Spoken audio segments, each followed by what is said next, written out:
السلام عليكم ورحمة الله. الإرهاب والصراعات المسلحة والفوضى والتدخلات الأمريكية العدوانية في المنطقة اللاهثة لاحتواء انكفاء المشروع الغربي ومنع القوى المنافسة من تعزيز نفوذها الإقليمي. مع الدكتور نيكولا بيدي مدير معهد الدراسات العالمية في روما وبروكسل نستطلع من الداخل أبرز التحديات السياسية والأمنية والعسكرية التي تواجه منطقتنا في هذه المرحلة الانتقالية إثر سقوط نظرية الفوضى. معكم زينب صفار، تابعونا.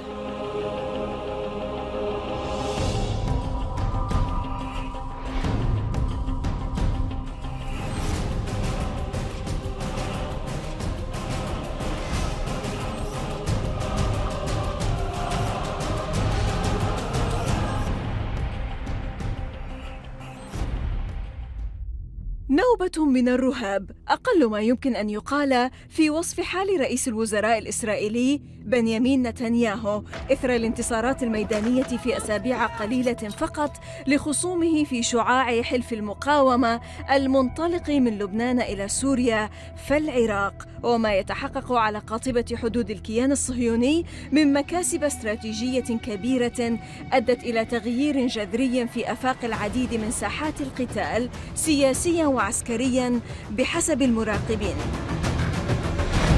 نتنياهو أوفد إلى واشنطن وفد استخبارات إسرائيلية رفيعاً جداً، واقتحم بنفسه العطلة الصيفية للرئيس الروسي فلاديمير بوتين في سوتشي، حيث وبحسب مصدر حكومي لصحيفة جيروزاليم بوست هدد نتنياهو بقصف القصر الرئاسي في دمشق وتعطيل عملية أستانا وإلغائها إذا ما استمرت إيران في توسيع نطاق انتشارها في سوريا. وأشارت صحيفة برافدا الروسية وفقاً لما ذكره شهود عيان في الجزء المفتوح من المحادثات بأن نتنياهو كان عاطفياً جداً وفي بعض الأحيان على مقربة من الذعر والهلع. ما بات جلياً تماماً وبحسب مصادر إسرائيلية هو أنه في واشنطن وفي سوتشي سمع المسؤولون الإسرائيليون ولكن لم يحصلوا على شيء. وإذا شكل عام 2006 انعطافة رئيسية فإن صمود سوريا وثباتها يمثل تحولاً تاريخياً أكبر حجماً بكثير بحسب الخبراء. فهل نتنياهو قد اكتشف في الأسابيع الأخيرة أنه يقف وحيداً في هذا الشرق الأوسط الجديد؟ الدكتور نيكولا بيدي مدير معهد الدراسات العالمية في روما وبروكسل يشرح ما هي التحديات الرئيسية التي تواجه المنطقة في المرحلة المقبلة، وكيف يتم رسم الأولويات، وما أبرز التعقيدات، وكيف تتعامل إسرائيل مع انتصارات محور المقاومة. Professor Nicola Pede, Director of the Institute for Global Studies in Rome and Brussels, welcome to من الداخل from the inside, sir. Thank you very much. Always welcome, sir. Well, we're going to talk about very interesting subjects tonight. The regional powers on different sides, as we know, face unprecedented common challenges due to the level of violence and chaos in the region. What are the major challenges facing the region in the forthcoming stage, Dr. Pede? There is a general process of transformation in the region, which is that there is both a generational transformation, there is a political transformation, and I think that for the first time we are witnessing a major form of development which is interesting not only the political sphere but also the social sphere in the region, and this is something which is having a huge impact in the region, not necessarily bad, but of course as every transition has its own problem and its own phase also in terms of critical developments. The problem is that there are several actors which are in a certain sense interfering with the region, that are still playing a role in in having an impact with most of these phenomenon, and this is something that should be handled with deep attentions, because the potential impact of external intervention, of external influences in the region could be tremendously dangerous in the short and in the medium run. And this is something which we have seen in many of the crises that we're witnessing in the region, from Syria to Yemen to Libya. And so from the Mediterranean to the Persian Gulf, there are several crises, there are several events where potentially this influence, this capacity of driving certain elements of the crisis, it's having an impact which could be extremely dangerous for the region. If we look some of these crises, it's evident that there was a will to intervene in order to achieve other objectives on the ground. If you look, for example, at the Syrian crisis, it was, of course, a domestic issue which have been used and manipulated from outside in order to achieve a larger interest, which was that of hitting Iran in a certain sense. Syria became a major crisis because there was a clear interest in hitting Iran and their allies in the region. So there was an external intervention which have transformed the crisis into a civil war, into a bloodbath that we are still, unfortunately, assisting in this phase. Exactly. Even if the situation is certainly different now, there have been successes on the ground, and it seems that probably in the near future, most of the cities in the hands of the terrorists will be liberated. But this lasted for 7 years. Yes, just a few years ago, Syria was disintegrating, Iraq was fragmenting, Lebanon was overextended and overburdened, and Gaza struggled alone.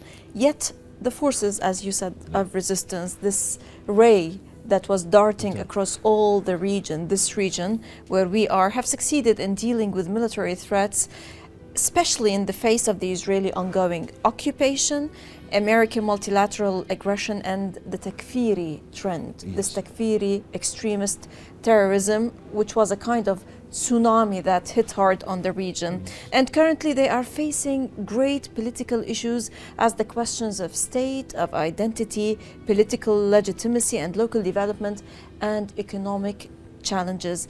As an expert on Iran, Dr. Nicola, how do these powers, in your opinion, define, perceive, and prioritize major challenges at this stage? In my opinion, there is a deep confusion in the West in this phase.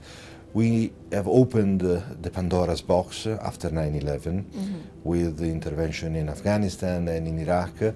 The outcome of this intervention was totally unpredictable for the Europeans and for the Americans, and the effect was exactly the opposite of what most of the countries which have intervened were dreaming or simply thinking would have been happening.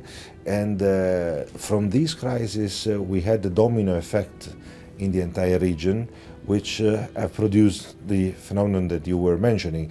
And I think that the most dangerous and the most critical still now, it's this wave of terrorism which emerged from Al-Qaeda, then it was transformed through Al-Qaeda into the Islamic State and came out in a new form which was more aggressive, more violent, and with the capability that we have seen on the ground, which was extremely dangerous. The price which have paid by Iraq in this last 15 years, it's tremendously high. The number of casualties of in Iraq, first with the invasion, then with the civil war, and then again with with Daesh, with the phase of Daesh, I think it's extremely difficult to calculate.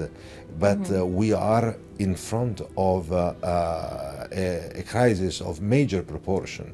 Yeah, we have rarely seen a crisis like this one. We have rarely seen a country paying a price like the one which have been paid by Iraq in the last 15 years. And this is a domino effect that we have started and we have not been able to control. So we are still coping with the effect of this crisis. If you look, for example, at the situation in Afghanistan today, it's probably worse than the one that we have found in 2001, and still we are struggling with for the last 16 years. Exactly. And frankly speaking, I think that part of this mistake is connected to the fact that the West are not being able to identify a real strategy of development in the region. So the only action which have been taken is a military action without bringing stability, without bringing prosperity. What is missing in this part of the world and in North Africa is the capacity of development. This is where we really failed. And this is the fertile soil where terrorism, where radicalism and all these phenomenon had been developed. In the coming stage, who is going to decide on this factor of development? Are they the winners, the victors? Well, or the peoples of those nations? The people of this nation were the victims in the sense that they suffered the impact of decision taken by others and the incapacity of many actors in providing real stability. If we look, for example, at the European case in the region, in 1995 we organized a very important conference in Barcelona in Spain, and in this conference we agreed, all of us in Europe, we agreed that it was time to intervene financially, economically, industrially in the Maghreb and in the Sahel, because the situation was deteriorating. So the idea was that of intervening for prosperity in order to avoid major problems in the future. Well, we failed. We missed this opportunity, and now we are paying the price of this. Exactly. We are going to detail more on the approaches of Europe to the challenges of the transitional period, so to say, but we have to stop for a short break. إذن فاصل قصير ونعود، لا تذهبوا بعيدا.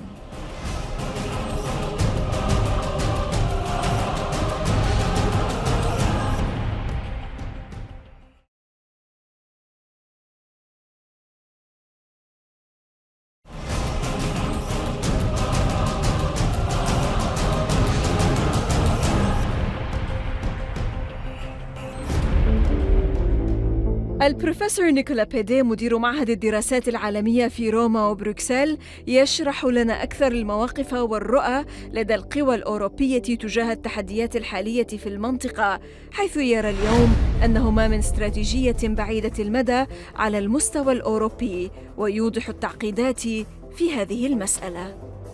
That's our biggest problem. The vast majority of the European countries are living in a sort of day-by-day definition of the strategy. And it's extremely difficult, if not impossible, to find countries which have a clear idea on what to do and how to solve the problem in the medium and in the long term. There's no strategy for the Sahel, there's no strategy for North Africa, there's no strategy for Syria. We are basically witnessing events without being able to not only participate but to produce positive effects. I have to say that there is a positive element in this. One good result from the European level was the agreement that we have been able to achieve over Iran with the JCPOA. The nuclear deal. The nuclear deal, yes, the Joint Comprehensive Plan of Action. Exactly. This is an historical event. This is an historical agreement, and it's something that... But the Trump administration is attempting to hit it hard. Yes, it's the new administration is visibly opposing this agreement, and that's why I think it's important to notice how the High Commissioner for the Foreign Policy, Ms. Mogherini, yes, is openly and clearly defending the agreement, basically putting Europe in a position which is different and separated from the United States. This is an important signal.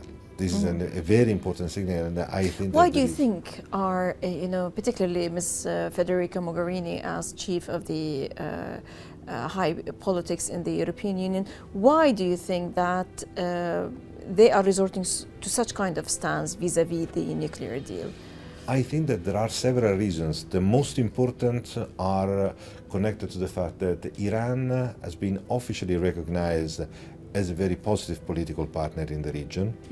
And on the other side, there is the lifting of the embargo, which is giving both the European and the Iranian the capacity of restarting their economic operation. So both are extremely important, and none of them is prioritary in the sense that they are both equally important. But the recognition of Iran as a key player in the region is, in my opinion, one of the most brilliant achievement of the last decade. After years of embargo, after a year of closure, I think that the definition of the agreement was one of the biggest success of the European democracy. Iran is becoming a driving force in the region. Iran is it's becoming one of the pillars of stability of the region, and it's of course there are several problems. There are opposition to the role of Iran, especially from the kingdoms of the Gulf. Some of the kingdoms of the Gulf. Iran is perceived in a certain sense as an existential threat by some of these countries, while Iran is not looking at them as an existential threat. What is scaring most of this country is, in my opinion, connected to two factors. One is what Iran and other actors of the region are representing. So this participative model in politics, so this bottom-up model is the opposite of the top-down, exactly, the monarchical model, where there are no real form of political participation from the society. So this is something which is scaring some of the monarchies. On the other side, Iran is simply reconquering its own sphere of interest in the region. After almost 40 years of isolation, Iran is reconquering its role in economic term, in social term, and the perception from most of these countries is that of an hegemonic actor which is expanding its power, which is not true. It's what Iran is doing. It's not threatening the stability and the security of the region. It's simply reconquering its role, conquering its what have been lost in the last 40 years. Exactly, and the recent, crisis in the Gulf, among the Gulf states, the GCC's spat, has revealed who is trying to hegemonize the other. Exactly. The last crisis, in my opinion, was a real defeat, especially for the Saudis, in the sense that this attempt of isolating Qatar, Qatar became, in a certain sense, a target because from one side it's linked to Iran, and from the other side has an open position toward the Muslim Brotherhood. So it was, in a certain sense, representing both the two devils. The two devils for most of the monarchies. No one demonstrated, apart from the proponent of this embargo, no one demonstrated to be willing to support the isolation and embargo. All the Europeans supported Qatar. The vast majority of the members of the Gulf Cooperation Council almost immediately demonstrated that they were not willing to follow the orders from those willing to isolate Qatar, and they assumed a very impartial position, or a position in favor of Qatar. And now, this aggressive position, in my opinion, really damaged the credibility of the GCC as an institution. It's disintegrated now. Basically, yes. What about Israel? How would Israel, in such kind of mode, this panic mode that was very much described by Pravda, paper, how would Israel deal with what the victories of the resistance axis or Ray in the region? Sure. Well, Israel is a very complex political phenomenon. If you look, for example, at the relations with Europe, you can visibly see how in the last couple of years, in particular, the relations have been deteriorated with most of the countries. Netanyahu's government, in my opinion, was one of the worst in keeping the relation with the Europeans and in sending a message which could have been accepted by the Europeans. So there have been a strong criticism in most of the European countries, and there was a visible deterioration of the relations. What we see, in my opinion, is the continuous research of Iran as the enemy which is justifying certain policies. So Iran is artificially perceived as an aggressive, hegemonic entity in the region which have to be contained with all means. So everything is used in order to justify that the threat is existential. The good news, in my opinion, is that if you look, for example, the declarations, the opinions of most of the former members of the security apparatus in Israel, you will see that the vast majority of these people is strongly opposing Netanyahu's policy. The vast majority of the former generals, commander of the intelligence and of the military apparatus have said that any hypothesis of attack to Iran is extremely dangerous for the country. It's not a priority for... What about attacking Lebanon? Or, you know, we've seen recently that there was a kind of aerial strikes in Syria. Yes, that's the new front. That is where, in my opinion, there are the major risks, in the sense that, of course, the local dimension is different from the regional dimension for Israel. And, well, I think that the experience of 2006 was dramatically perceived in Israel, and so I don't think that there is any plan to organize an attack like the one which was then in 2006. 2006 in what was of course a total defeat on the ground.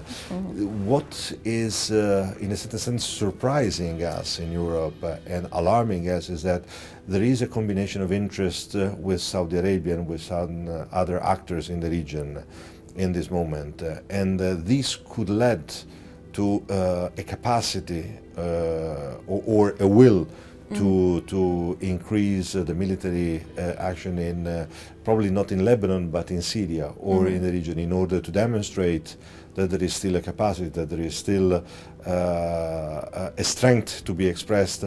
Just, you know, flexing the muscles. Flexing the muscles, but not in the way they did in 2006. This, I think, is still a vivid memory, and it provoked a real social shock in Israel. It's for the if first they ever time learned the lessons from the 2006 war. Well, history, it's demonstrated that nobody really read history so careful, and unfortunately politics is teaching us that yes, it's not very often learned enough. Unfortunately, Professor Nicola Pede, Director of the Institute for Global Studies in Rome and Brussels, many thanks indeed for joining us. Thank you very much. Always welcome, sir. إذا لقاء جديد في الأسبوع المقبل مع ضيف جديد وقضية جديدة ودائما من الداخل. للمزيد من التواصل بريدنا theinsight@الميادين.net وصفحتنا على الفيسبوك من الداخل. من كل فريق العمل من كل الميادين، السلام عليكم ورحمة الله.